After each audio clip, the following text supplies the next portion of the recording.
लेकिन झुंझुनू और देवली उनियारा में निर्दलीय खड़े हुए, बीजेपी ने फंडिंग की, माहौल खराब किया, थप्पड़ भी मारी, पता नहीं क्या क्या किया, और उसकी वजह से हम ये चुनाव नहीं जीत पाए। किरोड़ी जी का 3 महीने से वहां लगे रहना, तमाम 24 के 24 मंत्री वहां जाना, साम दाम दंड भेद बूथ कैप्चर वगैरह करना। सरकार जो है ये खुश हो रही है 5 सीटों की बात करके। सरकार तो एक्चुअल में दौसा में चुनाव लड़ रही थी। हमारे कांग्रेस के जो एमएलए भी रहे थे 15-20 साल तक, वो एमपी बन गए। और एक जुबैर साहब जिनका व्यक्तित्व बहुत बड़ा था, सब 36 कौमों में लोकप्रिय थे, वो मालिक के प्यारे हो गए, चले गए दुनिया छोड़ करके। तो ऐसे में हमें सेकंड लाइन तैयार करनी थी और हमारे एमपीओ की अभिशंसा का भी हमें ख्याल रखना था। लेकिन झुंझुनू और देवली उनियारा में निर्दलीय खड़े हुए, बीजेपी ने फंडिंग की, माहौल खराब किया, थप्पड़ भी मारी, पता नहीं क्या क्या किया, और उसकी वजह से हम ये चुनाव नहीं जीत पाए, झुंझुनू देवली उनियारा वगैरह। लेकिन ये सरकार जो है ये खुश हो रही है 5 सीटों की बात करके। सरकार तो एक्चुअल में दौसा में चुनाव लड़ रही थी। मुख्यमंत्री जी का 3 बार आना, रोड शो करना, पैदल चलना, किरोड़ी जी का 3 महीने से वहां लगे रहना, तमाम 24 के 24 मंत्री वहां जाना, साम दाम दंड भेद बूथ कैप्चर वगैरह करना, उसके बावजूद भी वहां पर 2300 वोटों से हमारा एक ऐसी समाज का, कांग्रेस का कार्यकर्ता वहां चुनाव जीता है। तो मैं समझता हूं कि सरकार को ज्यादा इसमें खुश होने की बात नहीं है। हम आत्म मंथन करेंगे, पूरी रिपोर्टें लेंगे, संगठन को और मजबूत करेंगे, और आने वाले समय में जब विधानसभा की बात हो, चाहे सड़क की बात हो, हम इस सरकार को गलत नीतियों के कारण से जो जनता को परेशानियां हो रही हैं, उनमें इस सरकार को घेरने का काम करेंगे। जो योजनाएं हमारी सरकार की लागू की हुई थी, जनहितैषी योजनाएं थी, उनको इन्होंने बंद कर दिया। उसमें भी इनको राजस्थान की विधानसभा में सवाल उठाएंगे, मजबूर करेंगे कि वापस जनहितैषी योजनाएं के वो लागू करें। और निश्चित रूप से एक आशाजनक परिणाम नहीं रहे, लेकिन हम इससे निराश नहीं हैं। उपचुनाव में जब पिछली बार हमारी सरकार थी तो 9 में से 1 ही बीजेपी जीती थी, बाकी सारे के सारे एक संयुक्त उनका गठबंधन था, बाकी 7 सीटें कांग्रेस ने जीती थी। तो जब सरकार होता है तो लोगों की एक बात होती है कि इन्हीं से काम है, इन्हीं से विकास के काम है, इन्हीं से ट्रांसफर है, तो थोड़ा फर्क पड़ जाता है। लेकिन हम लोग और ताकत के साथ में, संगठन की मजबूती के साथ में आगे बढ़ेंगे और आने वाले समय में कांग्रेस जीतेगी। अभी आज पूरा संगठन एक साथ नजर आया है जूली जी के जन्मदिन पर। देखिए, सार्वजनिक जीवन में रहने वाले किसी भी व्यक्ति का जीवन उसके खुद के परिवार के लिए नहीं होता है, आम जनता के लिए होता है। और वो स्वयं जन्मदिन नहीं मनाता है, उनके कार्यकर्ता, उनके प्रशंसक, जिन लोगों की उन्होंने मदद की है, वो सब लोग एक खुशी जाहिर करते हैं, जिससे उस काम करने वाले व्यक्ति को एक नई ऊर्जा मिलती है, एक नए संकल्प के साथ में वो आगे बढ़ता है। आज जूली साहब के जो जन्मदिन के ऊपर सब लोग, एमएलए, विधायक, पूर्व विधायक, हमारे भंवर साहब, हमारे तमाम सारे के सारे लोग, कार्यकर्ता पूरे प्रदेश से आए हैं, संगठन के लोग भी आए हैं, सब विधायक लोग भी आए हैं।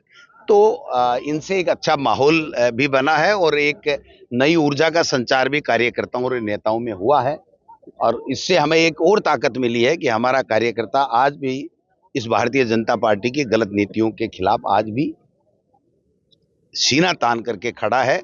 इस ऊर्जा को हम बनाए रखेंगे और आगे विधानसभा में, सड़क और सदन दोनों जगह हम इस बीजेपी को गलत, जो जन विरोधी नीतियां हैं, उनके खिलाफ हम खड़े रहेंगे। सर, एक आखिरी सवाल, संभल के बाद में अब अजमेर में भी ऐसा ही एक मामला उठ रहा है, दरगाह में जिस तरीके से मंदिर का मामला है, कैसे देख रहे हैं? इनके पास और कुछ है ही नहीं। ईडी, सीबीआई, इनकम टैक्स का दुरुपयोग, धार्मिक ध्रुवीकरण, आपने देखा होगा रामगढ़ में उपचुनाव में किस प्रकार से दुर्विकरण किया। और मैं समझता हूं कि जब किसी के पास, आदमी के पास में कोई करने के लिए अच्छा काम नहीं हो, तो ये फालतू के विवाद खड़ा करके चर्चा में रह करके लोगों को भ्रमित करने का काम करते हैं। ये राजस्थान की जनता भ्रमित नहीं होगी। जो देश का प्रधानमंत्री जहां चादर चढ़ाता हो, और आज नहीं वर्षों से किसी भी दल का प्रधानमंत्री रहो, वहां भी ये विवाद खड़ा करके और अपनी नाकामियां छुपाना चाहते हैं। मैं समझता हूं कि जनता सब समझती है, इनको जवाब देगी। बस आखिरी सवाल, हरियाणा में जो चुनाव हुए थे तब अपेक्षा नहीं थी कि कांग्रेस हार रही है, उसी तरीके से महाराष्ट्र में भी ऐसे परिणाम आए, क्यों ऐसे समीकरण लास्ट मोमेंट पे बदल जाते हैं? धन बल, सत्ता का दुरुपयोग, ये सब तो सत्ता पक्ष करता ही करता है। धार्मिक ध्रुवीकरण, कटेंगे तो बटेंगे तो कटेंगे, पता नहीं क्या क्या बोलते हैं। और जिनका अडानी जी वाला मामला आप देख ही रहे हो कि जिनके पास अथाह संपत्ति हो, जो सुना है हमने कि हरियाणा में और महाराष्ट्र में हजारों हजारों करोड़ रुपए भारतीय जनता पार्टी ने बांट करके चुनाव को प्रभावित करने का काम किया है। तो ये सब चीजें लोकतंत्र में सही नहीं है। लोकतंत्र में सही मायने में जनता को ईमानदारी के साथ में फैसला करने देना चाहिए, जो मैं समझता हूं कि अब लोग सब समझ गए हैं। और आने वाला समय, जो लोग ईमानदारी के साथ में इस देश की सेवा की है, त्याग तपस्या बलिदान जिनका इतिहास रहा है, उन्हीं विचारधारा के साथ में लोग जुड़ेंगे और आगे चलेंगे। पूरे प्रदेश कांग्रेस से और प्रदेश भर से नेता यहाँ मौजूद रहे हैं। क्या पूरा कार्यक्रम रहा, किस तरह का ये मैसेज दिया है?